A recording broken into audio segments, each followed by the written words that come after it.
All right, let's dive in. We're looking at some pretty interesting numbers today. We've got the Q3, the quarter three, FY25 financials from Maharashtra Scooters Ltd. Yeah. They sent over their press release Oh, yeah. and the independent auditor's review, and well, they're really shaking things up. This company, famous for scooters, Right. is Yeah. making a major shift, becoming more of an investment-focused company. It's a pretty wild transformation. Yeah. Yeah, and this is our first look at their financials since they made that big announcement back in May 2024 about halting scooter production. So, yeah, definitely a lot to unpack here. For sure. And it's not just numbers on a page, right? We're Right. talking about real people. Their press release even mentions that 65 employees opted for that voluntary separation scheme. Right, the VSS. Yeah, meaning they basically took a package to leave the company. Yeah, So there's a human element to this whole shift. definitely. Yeah. And that VSS costs the company a pretty penny, 1,408 lakh to be exact. They've accounted for that as a one-time expense, though. Okay, so scooters are out, investments are in. Looking at the revenue, it's clear: interest income, dividend income, gains on investments. That's where the action is. So what's the takeaway here? What's their strategy? Well, they're all in on their investment portfolio now. I mean, Yeah. if you look at these revenue streams compared to the past, previous quarters or even the last fiscal year, you can really see how dramatic this shift away from manufacturing has been. Sale of goods revenue, I should say, has really plummeted. But those investment gains, they're driving the bus now. Right. Okay. So bottom line, are they actually making money doing this? I see a profit after tax of 15,116 lakh. That's for the 9 months ending December 31st, 2024. I mean, that sounds like a pretty good chunk of change now. Well, yeah, on paper they are profitable, but we got to keep in mind those VSS costs. That ate into their earnings. Plus, there's this little twist. They had a tax write-back from the previous year. A tax write back. Can you explain that? What does that actually mean? Sure. Basically, they overestimated what they owed in taxes before and ended up getting a refund, and that refund boosted their current profit. So the profit looks great, but it's not all coming from their everyday business, so to speak. Ah, so it's not quite as straightforward as it seems. What about the kinds of investments they're making? Can we get any insights into their strategy from that? They do break things down by segment, and no surprise, the investment segment is where they're pulling in most of their revenue and their profits. Interestingly, they're actually classified as an unregistered core investment company now, a CIC. CIC. Okay, what does that mean exactly? Like for them, and more importantly, for anyone who might be thinking about investing in them. Think of it like this. They've basically shifted from, I don't know, like a small bakery, to something more like a mutual fund. They're not just playing around with investments anymore. It's their main gig now. Being a CIC comes with its own set of rules and regulations, stuff that potential investors need to be aware of. Gotcha. Okay. So big changes happening at the company. But before we get into all that, something else in these reports really caught my eye. Remember those changes to the capital gains tax rates back in 2024? Ah, yeah, those definitely threw a wrench in things. Yeah. And for Maharashtra scooters, well, their deferred tax liability has ballooned, like seriously jumped, by a massive 59,199 lakh. Yeah, that's not small potatoes. So, for those of us who don't spend all day staring at spreadsheets, can you explain what does a jump in deferred tax liability actually mean? Okay, so think of it like it's a bill that's coming due eventually. Not right now. They haven't actually sold those investments yet, so it's not affecting their cash flow at the moment. But down the line, when they do sell, they'll have to pay those taxes. That could take a big bite out of their profits. Wow, so it's like a potential time bomb, kind of? So they're making money now, but this deferred tax situation could seriously change things down the road. Exactly. It's a major risk factor, something any potential investor needs to think about carefully. And speaking of scrutiny, we should probably touch on the fact that these financial results only had a limited review by the independent auditors, KKC and Associates LLP. Right, a limited review. So how much can we trust these numbers, really? Well, it's not as in-depth as a full audit, where they go through every single transaction. Think of it more like a spot check. They've looked at the main areas, asked some questions, analyzed the data.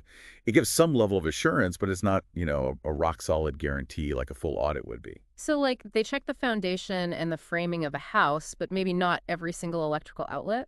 Yeah, something like that. You get a general idea of the structure, but there might be some finer details they haven't looked at. Okay, so we've got the picture. No more scooters. It's all about investments now. And they're, well, technically profitable at least, but some potential issues on the horizon with those taxes. So, big question, what happens next for Maharashtra scooters? What's their plan? Well, it seems like they're trying to attract a different type of investor now.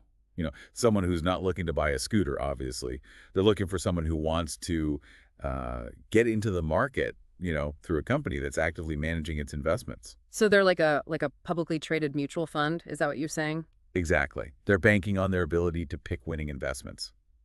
But that comes with risks, of course. Well, yeah, like you said, that deferred tax liability. Anything else that investors should watch out for? Yeah, I mean, the tax thing is definitely a big one. Like, if those investments don't perform well when they sell, that 59,199 lakh tax bill is going to hurt.